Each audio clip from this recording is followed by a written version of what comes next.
So earlier on, we asked the question, what is a saint? And the answer was, someone in whom God is at work.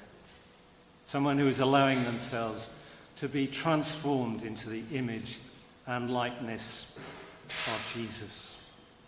Now, we've listened to a key piece of Jesus' teaching, the Beatitudes, and that is actually a pretty good portrait of what Jesus is like.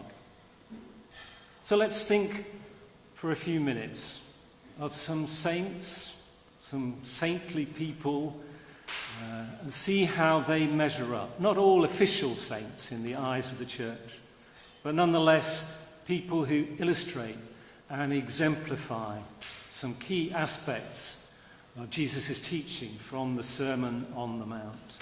Love, mercy, meekness, poverty of spirit, and purity of heart, plus a hunger and an unquenchable thirst for peace and justice and freedom for all from persecution and oppression.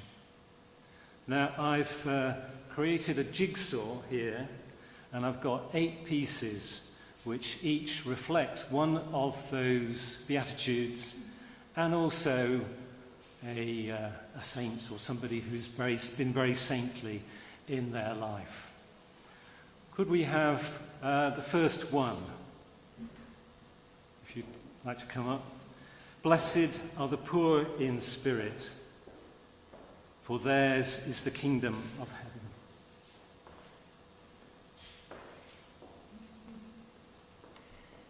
Today we remember Mother Teresa, who founded Missionaries of Charity, a religious congregation which has grown to over 4,500 nuns across 133 countries.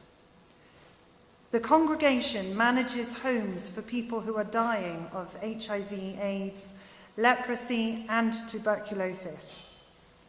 It also runs soup kitchens, dispensaries, mobile clinics, children's and family counselling programs, as well as orphanages and schools. Members take vows of charity, poverty, and obedience, and also profess a 4th vow to give wholehearted free service to the poorest of the poor. Who are the poor in spirit? They are those, like Mother Teresa, who are fully aware from the tips of their fingers to the core of their being of their need for God. They know deep down that they can do nothing without his love, his grace, and his power.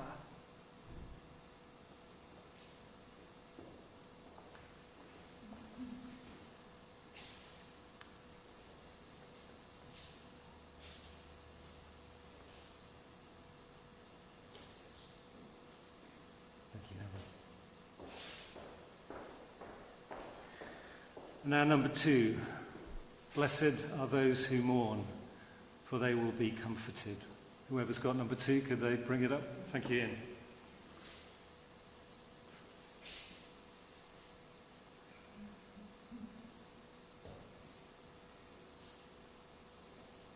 So today we remember our church's patron saint, Mary, the mother of Jesus. We remember the example of her courage, her devotion, and her love. And today we remember too her quiet witness to the suffering of her son on the cross and the mourning for his death. A scene famously depicted here in Michelangelo's Pieta and in many other works of art over the course of the last 2,000 years. Her suffering is predicted by Simeon in the temple. This child is destined for the rising and falling of many in Israel, and a sword will pierce her own soul too. So, Lord, we pray for all who mourn, that you will bless them and comfort them.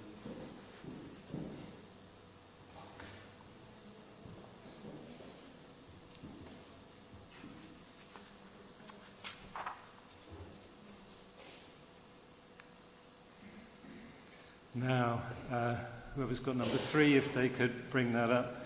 Blessed are the meek, for they will inherit the earth.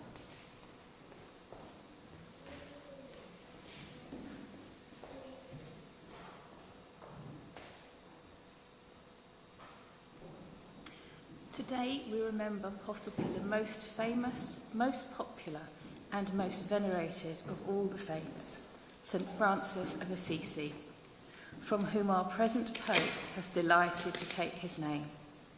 He did so in recognition of Francis's concern for the poor and his love for God and all creation.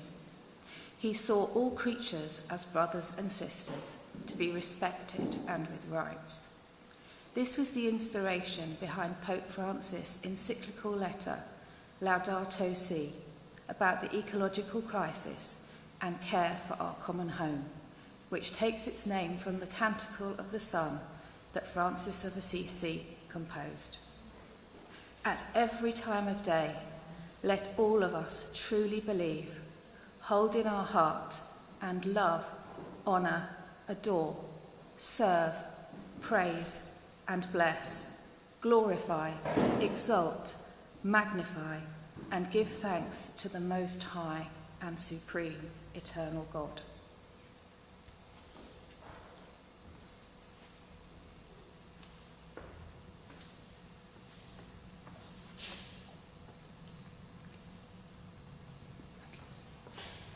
And now, who's got number 4? Blessed are those who hunger and thirst for righteousness, for they will be filled.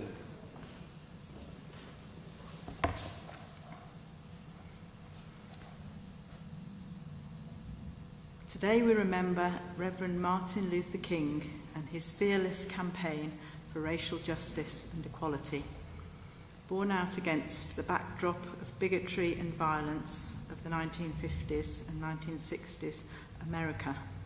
We remember his searing vision of a better world of justice and peace and mutual prosperity for all. I have a dream that one day, even the state of Mississippi, a state sweltering with the heat of injustice, sweltering with the heat of oppression, will be transformed into an oasis of freedom and justice.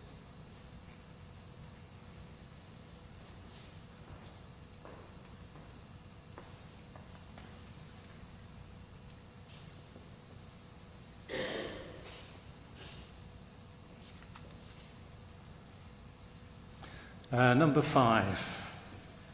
Blessed are the merciful, for they will be shown mercy.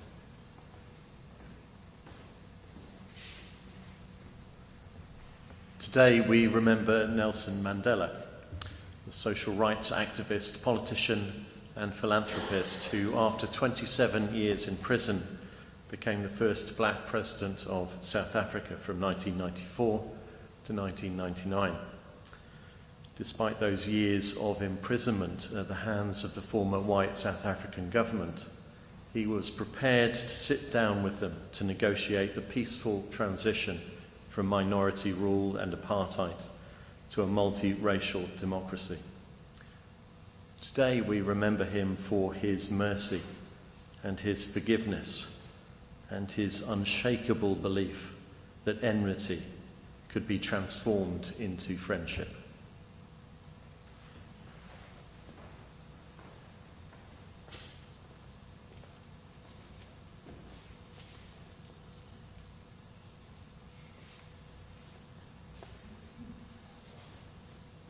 And number 6. Blessed are the pure in heart, for they will see God.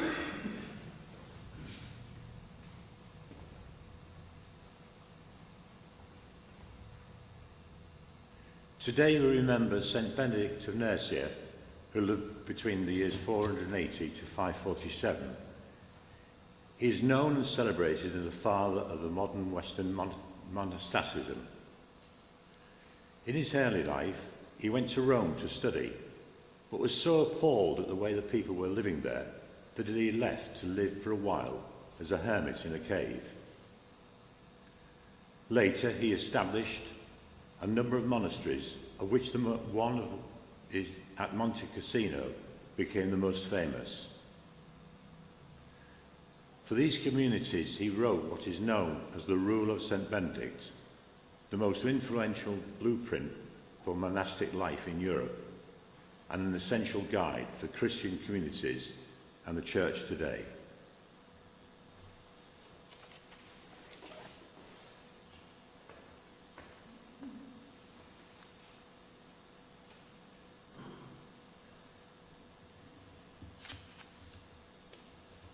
And now number 7. Blessed are the peacemakers, for they will be called children of God.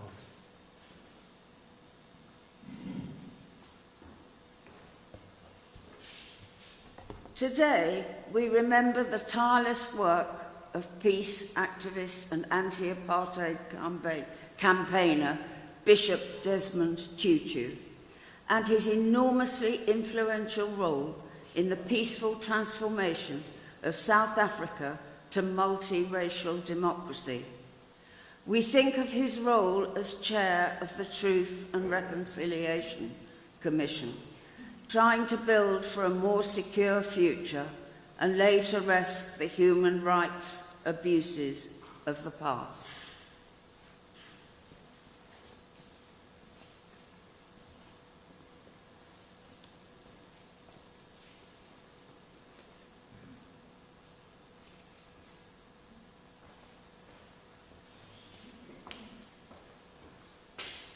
And now our final piece, number 8. Blessed are those who are persecuted because of righteousness, for theirs is the kingdom of heaven. Today we remember Bishop Oscar Romero, Archbishop of San Salvador, who spoke out against social injustice and violence and the actions of the military government during the Salvadorian Civil War. In 1980, Romero was assassinated while celebrating Mass.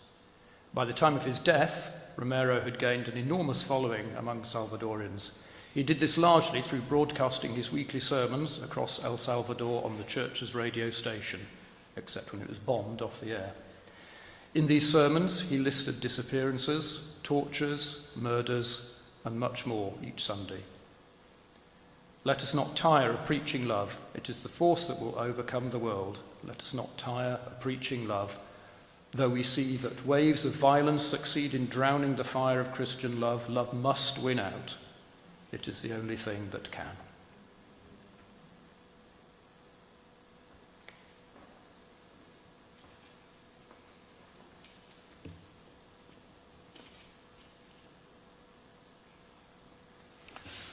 So, 8 Beatitudes and 8 saintly people. Today, on All Saints' Sunday, let us honour them. Let us give thanks for their lives and the example that they give us. And let us celebrate the fact that we, as children of God, are part of their illustrious company. Together we are blessed and called to go forward in hope. In the words of the author of the first letter of John, beloved, we are God's children now. What we will be has not yet been revealed. What we know is this: when he is revealed, we will be like him, for we will see him as he is. Amen. So, some other notices. Firstly, to mention that this afternoon at 3 o'clock we'll be having the annual Churches Together in Wendover Memorial and Thanksgiving service here in St Mary's. Please do feel very welcome to come to that service and as we spend some time remembering those who have passed away, whether recently or many months or years ago. Reminder that next Sunday is Remembrance Sunday, so we will be having a joint service here at 10 o'clock. So joint service at 10 o'clock here, and at 11 o'clock we will be marking the 2 minutes silence. Also next Sunday, the walking group will be meeting. They'll be meeting here at church at 2 p.m. Note the earlier time because the clocks have now gone back. and that will be for the start of a 5.5-mile walk up into Wendover Woods with a pit stop at the cafe, so bring a few pennies to buy something fortifying when you get up there. As I mentioned last week, we have selected some Advent books that you may wish to use to prepare for Christmas, or indeed some of them take you all the way through to Candlemas at the beginning of February. Examples of the books are at the back by the door. Please feel free to have a look at those, and there is a sign-up sheet if you would like to purchase any or indeed all of them. If you can put your details against the relevant book, so your name and and your contact number. Please don't leave any cash here yet. We'll sort that out when we get the books. And I'm hoping to go and place the order on Thursday. So it'd be really good if you could do it today if you are thinking about buying one. And also to let you know that during Advent, David will be running a book group looking at one of the books. He's chosen the blue book that you'll see there, which is Daily Reflections for Advent and Christmas. That's the one that you can either get in large print or a smaller pocket version. That will be taking place on Tuesday evenings at 7:30, and it will be via Teams. So if you are interested in joining that, please either let David know or let Dean or me know, and then we'll make sure that you get the details about how to join that on the Tuesday evenings during Advent. And so I think we're almost there. There's only one other thing, and that is, David, would you come up here, please?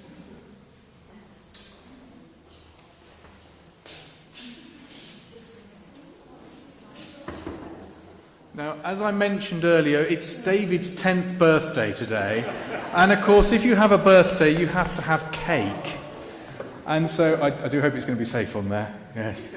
So, David, we are so grateful for all you do. Today's service being a case in point of the effort and the careful thought you put behind everything you do for us. And so this cake is not only to celebrate your 10 years, it's also as a little thank you from us for everything you do for us. So I think a big round of applause for David, don't you?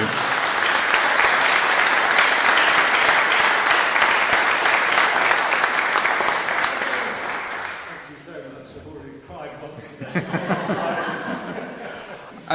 Thank you. And the really good news is I'm hoping he's going to share it with us over some coffee afterwards.